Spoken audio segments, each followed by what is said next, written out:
हर बच्चे के बैग में, चाहे किसी भी सब्जेक्ट का बच्चा हो, अगर उसने 10th पास कर ली, उसके बैग में ये पुस्तक डाल दो जिसका नाम है रिच डैड पुअर डैड। ये बुक पढ़ने के बाद मां कसम मैं आपको एक चीज कहता हूं, आप भारत के 130 करोड़ लोगों से अलग सोचने लग जाओगे, डायरेक्शन अलग हो जाएगा, आप व्यक्ति अलग हो जाओगे। आपको फाइनेंशियल एजुकेशन लेनी होगी, और ये एजुकेशन लेने के बाद मैं आपको एक चीज कह सकता हूं, आपके भीतर वो आदमी पैदा होगा जो एंटरप्रेन्योर होगा। Hey what's up legend. 9 साल का एक बच्चा है जो ये देख रहा है कि उसके ही स्कूल में कुछ बच्चे ऐसे हैं कि जिनको एक बेहतरीन खूबसूरत सी कार सुबह स्कूल ड्रॉप करने आती है, दोपहर में जब स्कूल छूटता है तो उनको वही कार वापस लेने के लिए आती है, जब वो लोग स्कूल में होते हैं तो उनका फूड इतना जबरदस्त है जो कि एक कॉमन पर्सन अफोर्ड ही नहीं कर सकता। बाकी उनकी जो लॉबी है उनको सब पैम्पर करते हैं, मतलब बहुत ज्यादा प्रिविलेज्ड बच्चे हैं वो। अब ये क्वेश्चन उस 9 साल के बच्चे के दिमाग में चला था कि ये सारी चीजें मेरे साथ क्यों नहीं है। तो भाई उसको तो इसका आंसर चाहिए था, और इस आंसर के लिए वो पहुंच जाता है अपने फादर के पास और फादर से पूछता है कि पापा पापा ऐसा क्या है कि ये सारी फैसिलिटी जो उन लोगों को मिल रही है ये हम लोगों को क्यों नहीं मिल रही है। तो उनके फादर उस बच्चे से बोलते हैं, बेटा बेटा वो लोग अमीर हैं। और ये कहने के बाद वो बातों को टाल के चले जाते हैं। बेटा वो लोग अमीर हैं। तो बेसाख्ता वो बच्चा फिर अपने फादर से पूछता है, तो क्या पापा हम लोग अमीर नहीं हो सकते या हम लोग अमीर नहीं है? जब ये क्वेश्चन बच्चे ने पूछा तो फादर जो थे वो थोड़ा सा हेजिटेट हुए, बट उन्होंने इस बात को दिया टाल और वहां पर बच्चों को चुप करा के चले जाते हैं। लेकिन बच्चे का तो दिमाग है भाई, कब तक ये दिमाग में चलेगा ना कि यार क्या है, अमीर कैसे बना जाता, अमीर कैसे बना जाता, अमीर कैसे बना जाता है। तो इसी क्वेश्चन को उस बच्चे ने, 9 साल के लड़के ने, अपना एक जो दोस्त था स्कूल का माइक, उसके साथ भी डिस्कस किया। और जब उसके साथ डिस्कस किया तो उसने बताया कि यार मुझे भी कुछ नहीं पता कि अमीर कैसे बना जाता है। तो हो ये रहा था कि ना तो उसको अपने दोस्त से उसका आंसर मिला, ना तो अपने फादर से उसका आंसर मिला। तो बच्चे ने जिद करी फिर से अपने फादर से ही पूछने की कि पापा आप मुझे बताओ कि अमीर कैसे बनते हैं। तो उनके फादर ने सार्केज्म में बोला कि ऐसा है बेटा, ये जो चोचलेबाजी है ये मुझे कुछ नहीं पता, तुम जाके जो तुम्हारा दोस्त माइक है ना उनके फादर से जाके पूछो कि अमीर कैसे बना जाता है। वो तो है ना, वो बिजनेस वगैरह करते ना, जाके वही बताएंगे कि तुमको अमीर कैसे बना जाता है। जब ये बात उस 9 साल के लड़के ने अपने फादर से सुनी तो बड़ा खुश हुआ, और खुश होते ही वापस तुरंत भागा और अपने दोस्त के पास आता है, कहता माइक यार तुमने हमको बताया नहीं कि तुम्हारे पापा हमारे इस क्वेश्चन का आंसर दे सकते हैं। तो कहने का मुझे भाई खुद नहीं पता मैं कैसे दूंगा, तो एक काम करते हैं, चलो चलते हैं पापा के पास, माइक के पापा, चलो वहीं चलते हैं, वहीं उनसे ही पूछ लेते हैं कि वो हम लोग को अमीर बनने का राज बता सकते हैं या नहीं बता सकते। और आप यकीन मानिए ये दोनों ही, वो 9 साल का लड़का और वो जो माइक थे, वो दोनों लोग माइक के फादर के पास जाते हैं और उनसे पूछते हैं, कहते हैं सर ये बताइए कि अमीर कैसे बना जाता है। तो सबसे पहली बार जब उन 9 साल की एज के बच्चों से माइक के फादर ने ये सुना कि ये बच्चे मुझसे अभी इस एज में अमीर होने के बारे में बोल रहे हैं, तो उनको तो वो बहुत खुश हुआ। उनका एक्सप्रेशन बड़ा जबरदस्त था कि यार कितनी अच्छी बात है कि 9 साल के बच्चे हमसे ये पूछ रहे हैं कि अमीर कैसे बना जाता है। तो उनके फादर ने उनसे ये प्रॉमिस किया कि ठीक है मैं तुमको अमीर कैसे बना जाता है इसके बारे में पूरी ट्रेनिंग दूंगा, लेकिन उसके लिए तुम्हें हमारे यहाँ एज अ लेबर की तरीके से, एज अ वर्कर की तरीके से काम करना पड़ेगा। तो भाई चूंकि उस 9 साल के लड़के को सीखना था और इवन माइक को भी सीखना, तो लड़के ने बोला मैं करने के लिए रेडी हूं। बिना किसी शर्त के वो बंदा तुरंत राजी हो गया। तो माइक के फादर ने उससे बोला कि ठीक है कल से तुम आ जाना और कल से तुम यहाँ पर काम भी करना और तुमको मैं धीरे धीरे अमीर बनने के जो तरीके हैं वो भी सिखा दूंगा। अब ये जो स्टोरी है इसके आगे बहुत लंबी चलती है, मैं पूरी स्टोरी आपको नहीं बताऊंगा, बस आपको ये बता देना चाहता हूं कि वो जो 9 साल का लड़का था उसका नाम था रॉबर्ट कियोसाकी, जो कि करंट सिचुएशन में अभी एक बिलियनर है, मिलियनर नहीं बिलियनर है, और जो टीचिंग्स उस 9 साल की एज से लेके 30 साल की एज तक रॉबर्ट कियोसाकी ने अपने फादर से सीखी और उसको इंप्लीमेंट करके खुद से सीखी। उसी सारी चीजों को उन्हीं ने अपनी इस किताब रिच डैड पुअर डैड में मेंशन कर दिया है। और ये ऐसी इंफॉर्मेशन है जो कि हर एक स्कूल के बच्चे को जरूर पढ़ानी चाहिए, बिकॉज स्कूल में आपको history, geography, physics, chemistry, bio, commerce सब पढ़ाया जा रहा है, जिसका इम्पैक्ट आपकी लाइफ में है, लेकिन उतना नहीं है कि जितना पैसे से रिलेटेड इम्पैक्ट आपकी लाइफ में। लेकिन उसके बारे में हमें कौन पढ़ाता है? कोई नहीं पढ़ाता। लेकिन ये किताब तुम्हें उन सारी इंफॉर्मेशन के बारे में बता देगी जो पैसे से रिलेटेड है। तो और आज की इस वीडियो में मैं इर्तदा अली खान आपके सामने इसी बुक की जो एसेंस है उसको बताने की कोशिश करूंगा। ध्यान रखिएगा, ये कोई स्टोरी नहीं है, ये कोई सब्स्टिट्यूट नहीं है किताब पढ़ने का। आपको किताब पढ़नी पड़ेगी, इसके अलावा कोई ऑप्शन नहीं है। हाँ, मेरा पर्पस है कि आपको बस अवेयर कर दूं कि क्या क्या चीजें होती हैं। एक वादा मेरा आपसे और है, आप जाके पूरे YouTube के ऊपर देख लीजिएगा, वादे के साथ बोल रहा हूं, पूरे YouTube के ऊपर देख लीजिएगा इतने अच्छे तरीके से। जो कुछ कॉन्सेप्ट मुझे लगता है कि मुझे इस किताब से लेने चाहिए, पूरी किताब तो मैं नहीं रख सकता, जो कॉन्सेप्ट मुझे अपने लिए लेने चाहिए थे वही मैं आपके सामने रखे दे रहा हूं, और वही आपके लिए इंपॉर्टेंट भी है। तो पूरा एसेंस अगर आप चाहते हैं वीडियो का, तो वीडियो को लास्ट तक जरूर देखिएगा। हो सकता है वीडियो थोड़ी सी लंबी हो, तो 1.5x पे भी करके आप देख सकते हैं बेटर लिसनिंग के लिए, राइट। तो विदाउट एनी डिले डायरेक्टली हम लोग टॉपिक के ऊपर चलते हैं और देखते हैं कि एग्जैक्टली रॉबर्ट कियोसाकी ने अमीर बनने के लिए हम लोगों को जो तरीके बताए हैं वो तरीके एग्जैक्टली हैं क्या। सबसे पहले हम स्टार्ट करते हैं कि एग्जैक्टली इस बुक को क्लासिफाई किस तरीके से किया गया। मैं आपको बता दूं, रॉबर्ट कियोसाकी ने अमीर बनने के लिए इस जो कि उन्हीं ने 9 साल से सीखना स्टार्ट किया और 30 साल तक अपने ऊपर एक्सपीरियंस करके सीखते रहे, उसको उन्हीं ने 6 स्टेप में बताया है। मतलब अगर आपको अमीर बनना है तो आपको 6 स्टेप फॉलो करने पड़ेंगे। कितने स्टेप? 6 स्टेप को फॉलो करना पड़ेगा। 6 स्टेप यहां पर मैंने मेंशन किए, नंबर 1, नंबर 2, 3, 4, 5, 6। इसके बाद उन्हीं ने 2 चीजें इसके अंदर और ऐड की हैं, एक है 7वीं चीज और एक है 8वीं चीज। अब ये एग्जैक्टली है क्या, एक एक करके देखते हैं। ध्यान, तो जब तक आप पूरे सेगमेंट को नहीं देख लेंगे आपको बेनिफिट नहीं मिलने वाला। विदाउट एनी डिले डायरेक्टली हम लोग टॉपिक के सेगमेंट के ऊपर चलते हैं और देखते हैं कि सबसे पहला सेगमेंट रॉबर्ट कियोसाकी हमको क्या पढ़ाना चाहते हैं। तो लेसन नंबर 1 में रॉबर्ट कियोसाकी बोलते हैं कि the rich don't work for money, the poor and middle class work for money, the rich have money work for them. जो मिडिल क्लास और जो पुअर क्लास होता है वो पैसे के लिए काम करता। अमीर लोग पैसे के लिए काम नहीं करते, उनके पास पैसा होता है और पैसा उनके लिए काम कर रहा होता है। अब इसका मतलब क्या है, बहुत ध्यान से देखिएगा। रॉबर्ट कियोसाकी इसको कैसे समझाते हैं, वो ये बताते हैं कि जो पुअर लोग होते असल में वो जो अपनी जिंदगी गुजार रहे हैं ना, वो 2 इमोशंस में गुजार रहे हैं। कौन कौन से इमोशन है? एक है ग्रीड और दूसरा है आपका फियर। फियर, ग्रीड का मतलब क्या है? देखो, जैसे मान लो कोई पर्सन जॉब कर रहा है, जैसे ही सैलरी आई वैसे ही खर्चा स्टार्ट, ला ये भी खरीद ले, ला वो भी खरीद ले, ला ये भी कर ले, वो भी कर ले, वो भी कर ले, और सैलरी खत्म। अब मंथ के एंड आते आते अब उनको डर लग रहा है, फियर हो रहा है, अब यार कैसे होगा, यार कैसे काम बनना पड़ेगा, अरे यार पैसे उसके देने, ये है फला है धमाका, फला फला फला फला फला। तो बात कहां से स्टार्ट हुई थी? लालच से, ग्रीड से। पहले खर्चा कर लो, एक्सपेंसिव, ये खरीद लो, वो खरीद लो, वो खरीद लो, और आगे कहां पे खत्म हो रही है? फियर पे। अब ये बताओ इस फियर को कैसे खत्म करेंगे? नेक्स्ट सैलरी से। सैलरी आएगी फिर क्या स्टार्ट हो जाएगा?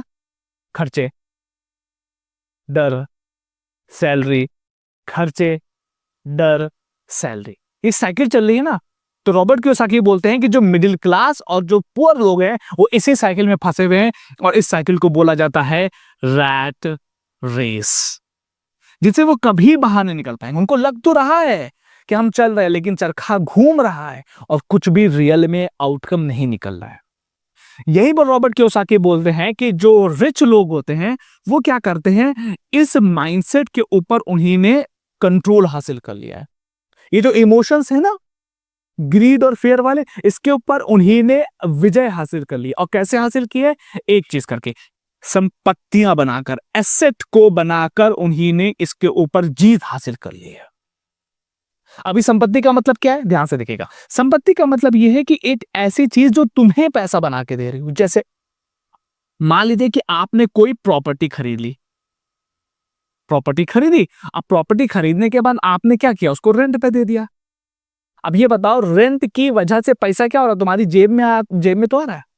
तो हर वो चीज जिससे पैसा तुम्हारी जेब में आए उसको हम लोग क्या बोलते हैं, एसेट या संपत्ति। तो जो अमीर लोग होते हैं वो इस ग्रीड और फेयर, मतलब कि इनकम आ जाने के बाद तुरंत खर्चा नहीं करते, वो पहले कोशिश करते हैं कि किसी तरीके से एसेट बनाई जाए। अब आपके दिमाग में आ रहा होगा कि यार सैलरी मान लो 40,000 है, हम उससे संपत्ति कैसे खरीद सकते। अरे भाई, संपत्ति नहीं खरीद सकते तो एसेट कोई सिर्फ संपत्ति थोड़ी, मतलब कि प्रॉपर्टी थोड़ी ना होती है। आप स्टॉक भी ले सकते हो। अरे 1,000 रुपए का तो स्टॉक ले ही सकते हो। इसी तरीके से आप चाहो तो बिटकॉइन खरीद सकते हो, है, बिटकॉइन खरीद सकते हो, है। इसी तरीके से और भी बहुत सारी चीजें जो तुम्हें फ्यूचर में जाके बेनिफिट देंगी। तो अमीर लोग इस जाल में नहीं फंसते, वो डायरेक्टली एसेट के ऊपर फोकस करते हैं और यही एसेट उनको आगे जाके बहुत सारा पैसा देती है। इतना पैसा देती है कि जिस चीज में वो लोग फंसे हुए थे, मान लो कि जॉब में थे, ऐसे मेंटालिटी के लोग वो जॉब को बहुत जल्दी क्विट कर देते हैं और अपनी लाइफ एकदम इंडिपेंडेंट होकर गुजारते हैं। बात समझ में आ रही है? Rich don't work for money, money work for them. ये था उनका चैप्टर नंबर 1। बाकी अच्छे एसेंस के लिए आपको किताब पूरी पढ़नी चाहिए। उसके बाद हम बात करते हैं चैप्टर नंबर 2 की। चैप्टर नंबर 2 में रॉबर्ट कियोसाकी क्या बोलते हैं, वो बोलते हैं कि why teach financial literacy. Financial literacy क्यों बहुत ज्यादा इंपॉर्टेंट है, ध्यान से देखिएगा। इसमें उन्होंने एक बहुत प्यारी बात बोली है कि पैसा बना लेना इंपॉर्टेंट नहीं है, ये आसान है, लेकिन उसको सेव करके रखना, मतलब उसको अपने पास रखना और उसको ऐसा कर देना कि वो ग्रो भी करे, ये बड़ा खेल है, ये डिफिकल्ट टास्क है। तो पैसा कमा लेना इंपॉर्टेंट नहीं है, उसको सही तरीके से सेव करना, उसको सही तरीके से इन्वेस्ट करना, उसको ग्रो करना, ये ज्यादा जरूरी है। और ये कैसे आएगा, ये आएगा फाइनेंशियल लिटरेसी से। फाइनेंशियल लिटरेसी का मतलब क्या है कि आपको ये पता होना चाहिए कि पैसा कैसे बनाया जाता है, कैसे ग्रो किया जाता है, कैसे इन्वेस्ट किया जाता है, कैसे सेव किया जाता है, ये सारी चीजें आपको पता होनी चाहिए। और उसके लिए आपको कई चीजें पता होनी चाहिए। आप ये किताब अगर आप पढ़ोगे तो इसमें बहुत कुछ आपको मिल जाएगा। उन्हीं में से एक चीज मैं तुमको बता दे रहा हूं, आपको एटलीस्ट ये जरूर पता होना चाहिए कि भाई जो फाइनेंशियल एजुकेशन में सबसे बेसिक कॉन्सेप्ट है वो ये है कि भाई एसेट क्या होता है और लायबिलिटी क्या होती है। लायबिलिटी क्या होती है, अब सपोज पहले ये क्या होता है उसको मैं बता देता हूं। एसेट का मतलब होता है हर वो चीज जिससे पैसा तुम्हारी जेब में आए, और लायबिलिटी का मतलब होता है हर वो चीज जिससे पैसा तुम्हारी जेब से निकलकर चला जाए। अब इसका एग्जाम्पल कैसे ले सकते हैं, सबसे बेसिक, जैसे मैंने अभी आपको पहले प्रॉपर्टी वाला बताया कि अगर आपके पास कोई प्रॉपर्टी है जिसको आपने रेंट पे दिया हुआ है, तो आपको हर महीने रेंट मिल रहा है ना, तो रेंट का पैसा आपकी जेब में आ रहा है ना, तो वो प्रॉपर्टी आपके लिए क्या हो गई, जिससे पैसा तुम्हारी जेब में आ रहा है, एसेट। अब at the same point of time हम मान लो कि तुम्हारी सैलरी 2 लाख रुपए है और तुमने मर्सिडीज सी क्लास ले ली और उसकी ईएमआई 50,000 रुपए बन गई। आपको पता है मेरे पास पैसा ज्यादा है। अब क्या हो रहा है, आपने वो ले तो ली, लेने के बाद जब हर महीने 50 से 60,000 रुपए की ईएमआई आपकी जेब से निकल के जाएगी ना, तो दर्द तो जरूर होगा। तो अब वो जो ईएमआई पे ली गई कार है वो क्या है, एक तरीके की लायबिलिटी है।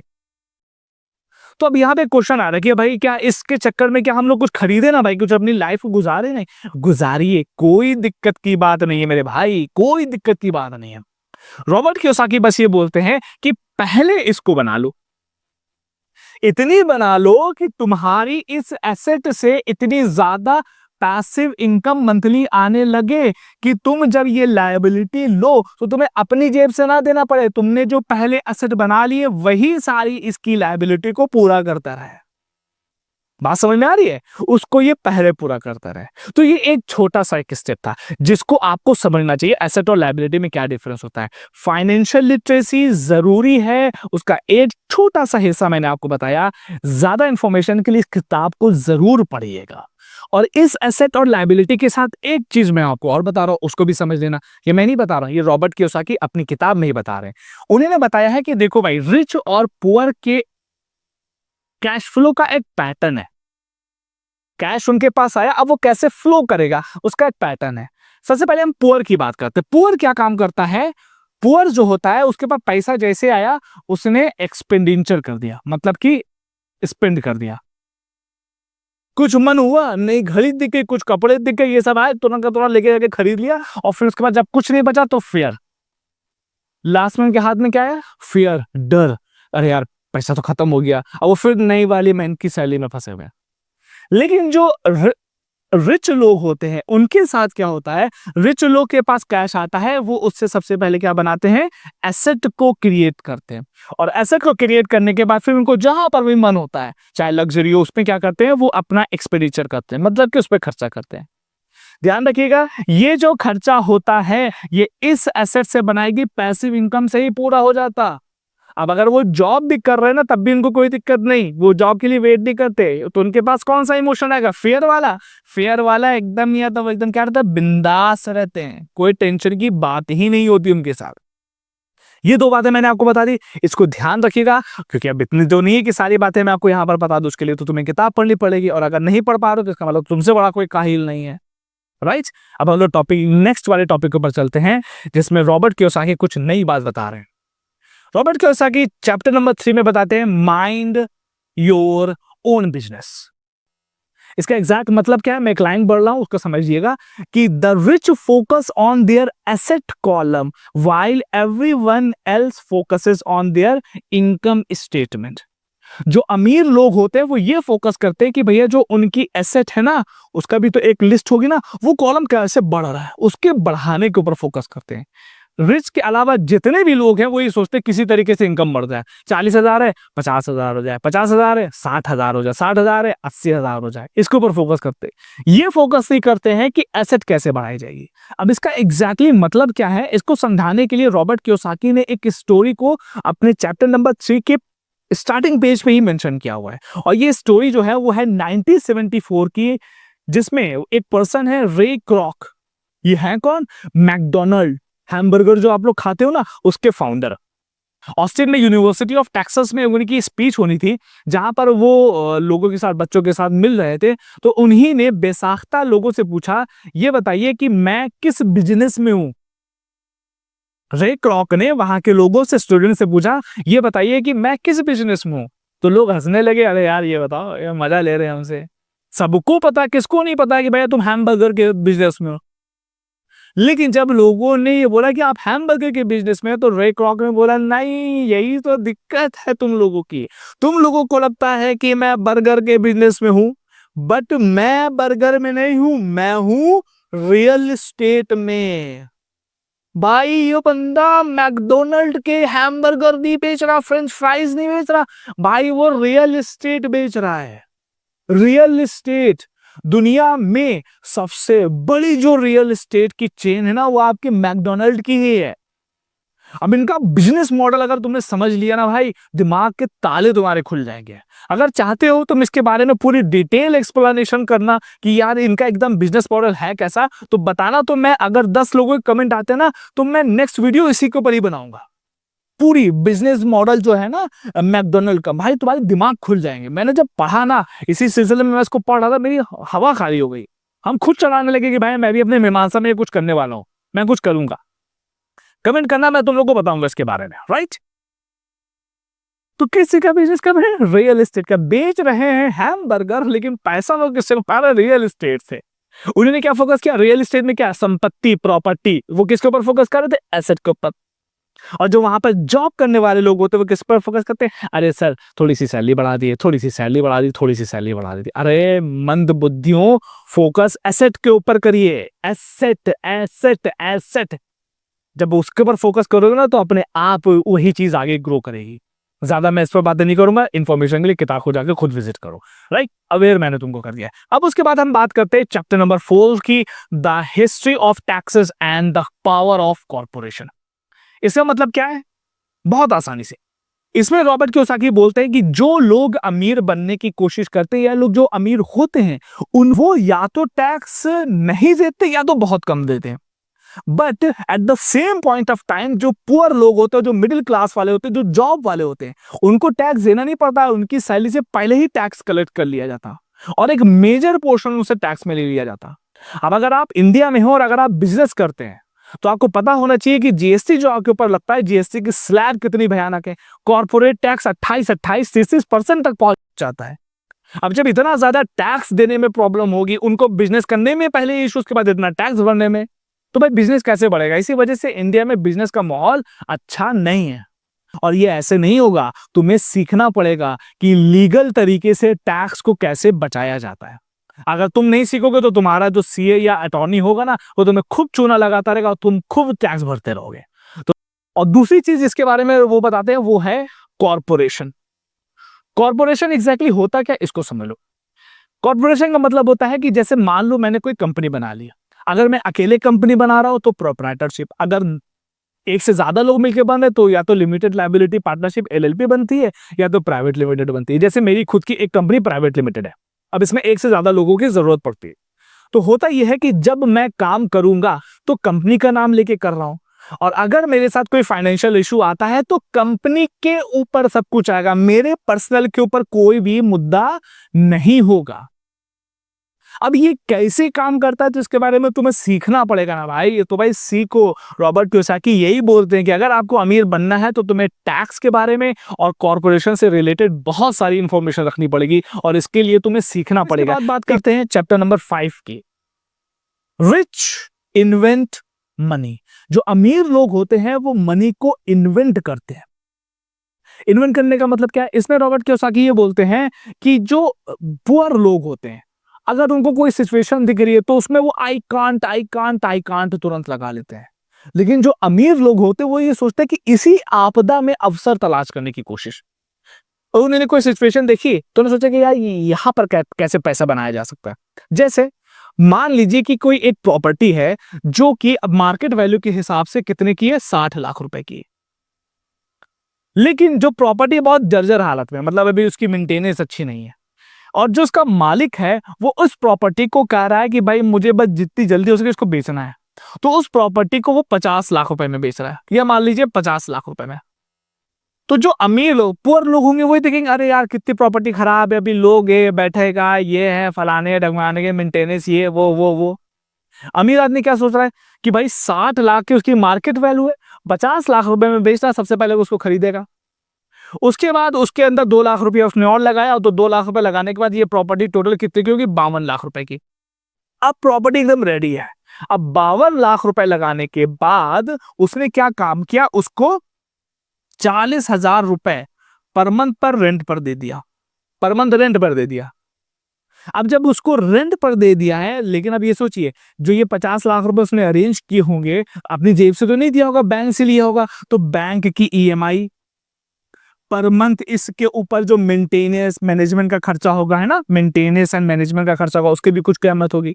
तो भाई आप ये देखिए कि अगर ये ईएमआई और मंथली मैनेजमेंट को देख लें तो मान लीजिए 30,000 रुपए पड़ रहा है, लेकिन उसकी जो टोटल इनकम थी कितनी हो रही थी, 40,000 रुपए।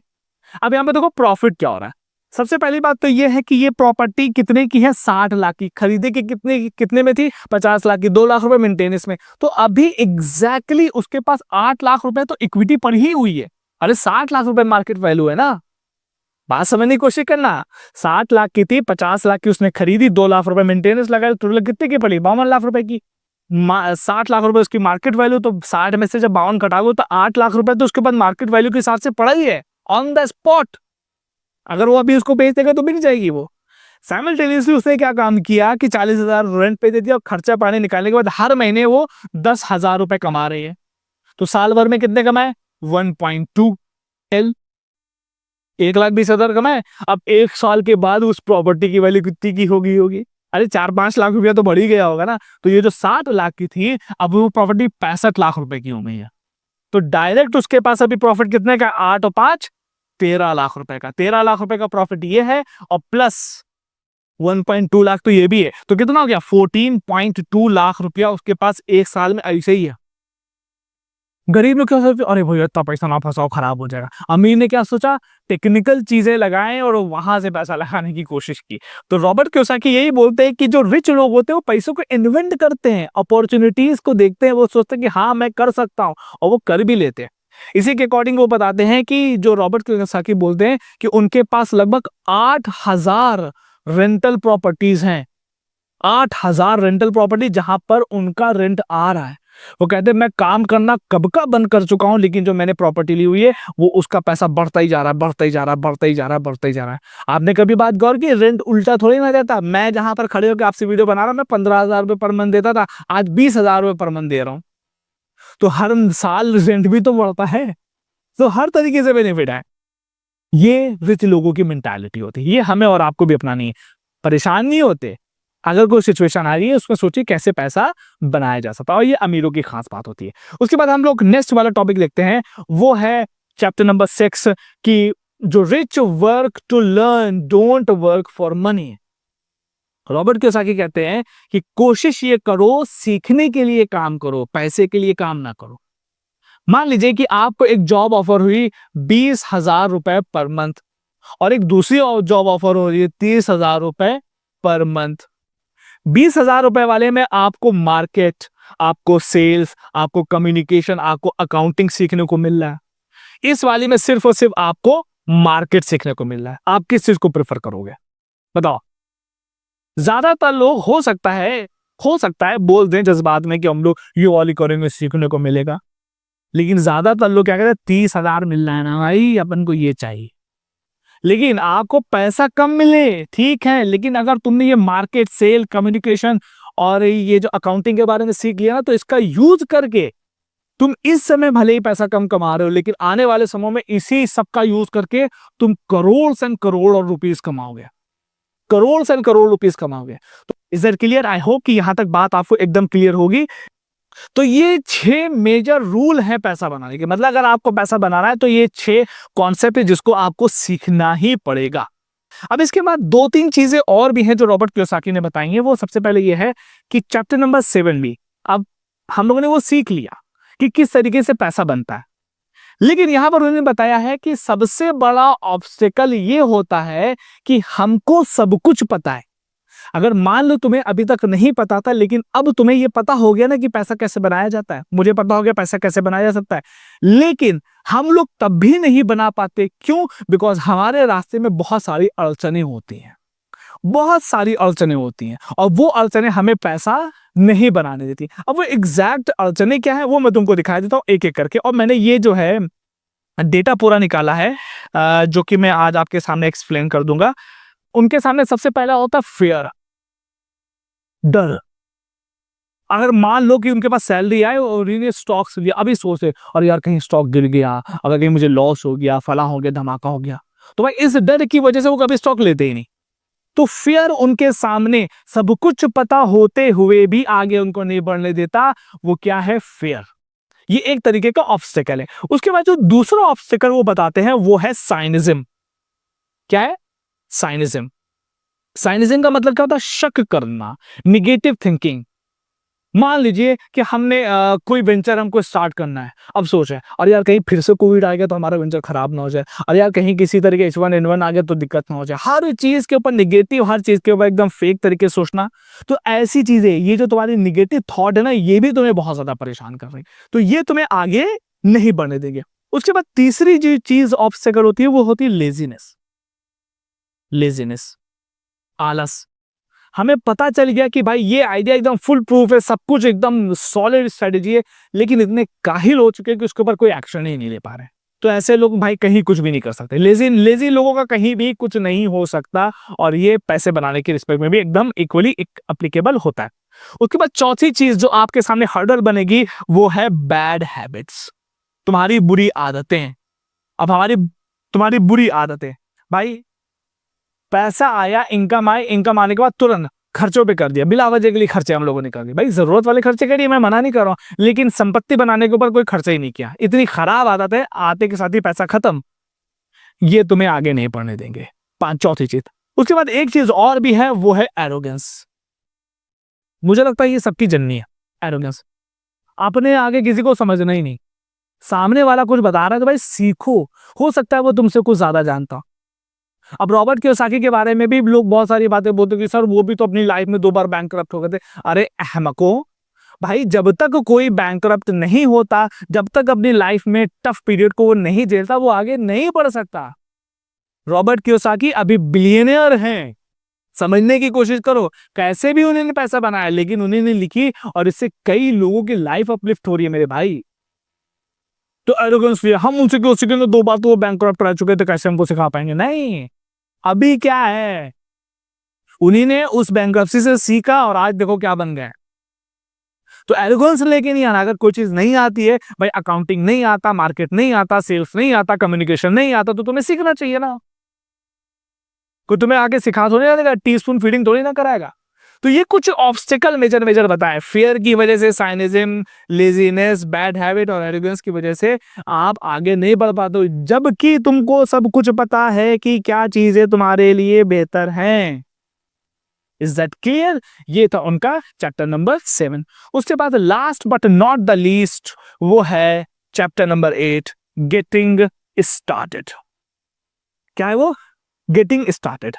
अब होता यह है कि जैसे मैंने आपको बताया ना कि 6 चीजें आपको पता चल गई हैं, लेकिन आपके अंतर्गत कुछ ऑब्स्टिकल्स हैं, डर है, साइनिज्म है, बुरी आदतें हैं, लेजीनेस है, एरोगेंस है, ये सब चीजें।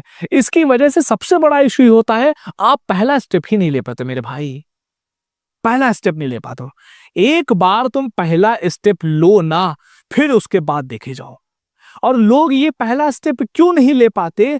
क्योंकि उनके पास एग्जैक्ट वो वजह नहीं होती कि तुम पैसा क्यों कमाना चाहते हो। बस कह रहे पैसा कमाना चाहते हैं, भाई पर्पस बताओ तुम्हारे पैसा कमाने का क्या है, क्या करना चाहते हो? लोगों को दिखाना चाहते हो या कुछ समाज में कुछ बेहतर करना चाहते हो? भाई अमीर होना तुम्हारा परम दायित्व है। अगर अच्छे लोग अमीर नहीं बनेंगे तो पैसा बुरे लोगों के पास ही जाएगा, और बुरे लोगों के पास जब पैसा जाएगा तो समाज में बुराइयां ही फैलाएंगे, आतंकवाद ही फैलाएंगे। लेकिन अगर पैसा तुम्हारे ऐसे अच्छे लोगों के पास जाएगा ना, तो समाज में लोगों की हेल्थ भी अच्छी होगी, समाज में लोगों को न्यूट्रिशन भी मिलेगा, समाज में लोगों की स्टैंडर्ड ऑफ लिविंग भी बेहतर होगी, समाज में ये जो बवाल चल रहा है ना, टेररिज्म, वो भी खत्म होगा। भाई पैसा कमाना तुम्हारा परम कर्तव्य है, सारे तरीके बता दिए गए हैं, इसको अप्लाई करो, कमाओ। मैं तुमको नहीं बोल रहा हूं, मैं अपने लिए बोल रहा हूं। This is my prime responsibility, that's why I am working on it. बात समझ ले, यहां घुस रही है, पैसा कमाना तुम्हारा प्राइम दायित्व है। पहला स्टेप लो, पर्पस लेके आओ। बहुत सारे लोग अभी भूखे बैठे हैं, नहीं है लोगों के पास खाने के लिए, भारत में ही, पूरी दुनिया में नहीं, अफ्रीका में हालत तुम्हें पता है किस तरीके की है, गाजा में हालत किस तरीके की है। जब तुम्हारे पास कुछ होगा तभी तो तुम जाके सर्व करोगे, जब है ही नहीं तो क्या सर्व करोगे भाई? तो कमाओ, जितना हो सके कमाओ। अभी कुछ नहीं कमा रहे, कम से कम कोशिश तो कर भाई, हाथ पैर तो मार, शुक्र बनाओ कि ये सब दे दिया है ऊपर वाले ने, इसकी कोई कॉस्ट नहीं ली है। कमाओ, पहला स्टेप लो। और पहला स्टेप तुम कैसे लोगे, इसके बारे में 10 पॉइंट रॉबर्ट कियोसाकी ने बताए हैं, उसको मैं यहां पर अभी स्क्रीन पर लगाए दे रहा हूं। इसको आप एक बार आराम से पढ़ लीजिएगा, और मुझे उम्मीद है कि मैं सारी बातें आपके सामने कन्वे कर चुका हूं। ये चीजें कुछ ऐसी नहीं जिसमें कुछ एक्सप्लेन करना पड़े। अगर इसको पढ़ने के बाद भी कुछ डाउट आ रहा है तो मुझे एक बार बता देना, मैं इसको एक्सप्लेन कर दूंगा। मैं इसको हिंदी में और इंग्लिश दोनों में यहाँ पर स्लाइड लगाए दे रहा हूँ, ये आपको अभी दिख रही होगी। आप इसको पढ़ लेना, समझ लेना। अगर कोई डाउट आए तो मुझे मैसेज जरूर कर देना, और मैं चाहता हूं कि आप लोग मैसेज करिए, जिससे मेरा भी मोराल बूस्ट होता है, ताकि मैं अच्छा कंटेंट आप लोग के सामने लेके आऊं, ताकि आप अपना पर्सनल डेवलपमेंट हर एक लेवल पर आगे करते चले जाएं। Thank you so much for watching. Till then, stay obsessed and खोखली बातें नहीं।